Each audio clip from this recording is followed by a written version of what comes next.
Years and years of waiting will finally come to an end in just over a week. Next Friday, the Nintendo Switch and The Legend of Zelda Breath of the Wild will finally be released unto the world, and we could not be more excited. Actually, we could be more excited if it comes out tomorrow, but it doesn't, so right now we're this excited. So to help celebrate with us, we want you to join our Nintendo Switch giveaway by clicking the link in the description below to Gleam to enter our raffle. All you have to do is be subscribed to Commonwealth Realm, which is completely free if I might add. But we're also going to be giving away this 10-inch Link statue by First Four Figures and a copy of Breath of the Wild on your selected platform if we reach 85,000 subscribers by March 3rd. But with that, on to the news!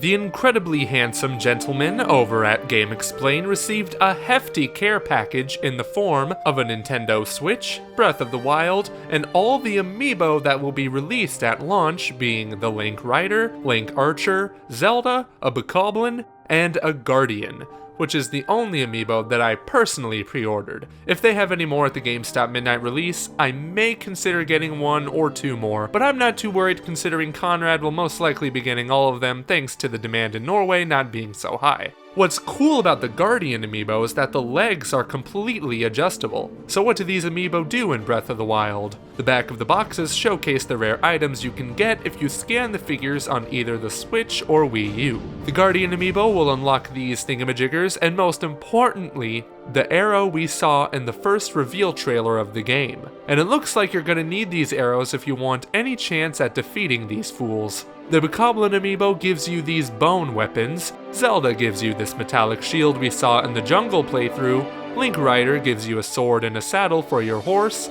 and the Link Archer gives you, take a wild guess, a bow. Now correct me if I'm wrong, but I recall Nintendo saying around the time Amiibo support for the game was announced that these figures would spawn random items along with a rare item if you're lucky. So it's not like you'll get these handy items at first scan.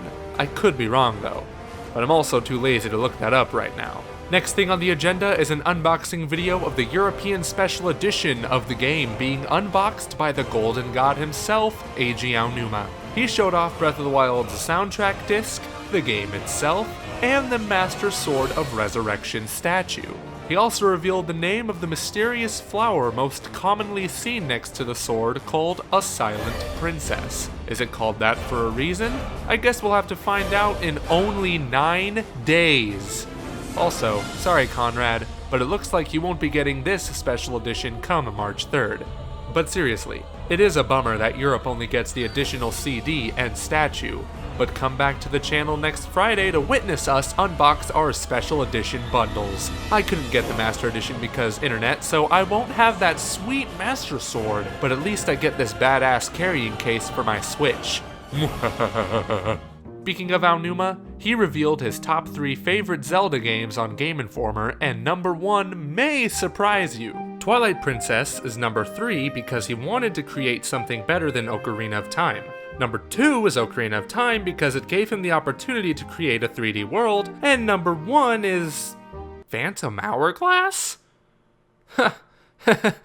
What? He explained, quote, "This is something my wife also likes, Phantom Hourglass. That's number 1. I was developing Twilight Princess, and the goal for that was to make something better than Ocarina. But then that game was something I proposed as a new style of gameplay, and I was a producer on that game for the first time, so I have a lot of sentiment for it," end quote. This is an interesting choice, because Phantom Hourglass is not remembered nearly as fondly as most other Zelda games due to its control method and repetition. Keep in mind though, that the creator of a game will always view their own works of art differently than everyone else because they know every single detail it took to create such a beautiful and maybe even slightly ugly thing. Final topic of the day is a series of screenshots, and I know how much you love screenshots! We got a slew of new images that show off stuff we've already seen before, with the exception of these. Oh boy. Conrad better sit back because we're seeing signs of settlements here. Here's a shot of a building that looks to be set in the village seen in the Life in Ruins trailer. If I had to take an educated guess, it looks like a clothing shop due to the sign next to the villager and the giant shirt on top of the building. And thanks to our friend Zeltic, he also translated the signs to protect yourself and get defensive. This means that you'll not only be buying clothing, but armor as well. Then there's this shot of the interior of the stables, where any traveler can have a good night's sleep. Seeing these two gentlemen reminds me that Link will be viewed as just another traveler in this post-apocalyptic land. But you and I both know that he's much more than that. This shot was uploaded today, and it is that of Link about to fight a Lizalfo. Or Lizalfo. I know you guys get on me for pronunciation, just stop. Nothing much new to see here. Just remember that Lizalfos are relentless this time around and will kill you if you're not careful. The final and most interesting shot is the opening image you see when you boot up the game on Wii U. It shows an image of an army of guardians behind a figure that looks like Ganon fighting Calamity Ganon? I don't get it. Maybe Ganon tried fighting this Calamity 100 years ago and became possessed by said Calamity and became Calamity Ganon? If so, maybe Ganon isn't a bad guy this time around? I don't know. It's interesting to say the very least. And no, this is not a spoiler because it is literally the first thing you see once you finally boot up the game. You're fine. Stop typing that comment. Please. That is all for today's episode of Breath of the Wild News. Remember that we are 9 days away from the launch of the Nintendo Switch in Zelda, so if you were unable to successfully pre-order one or you don't have the monies, enter our giveaway in the description below. Also, be sure to join our Discord Realm of Hope to discuss with fellow fans pretty much anything you want. With that, this has been the Commonwealth Realm, and we will see you guys and gals soon.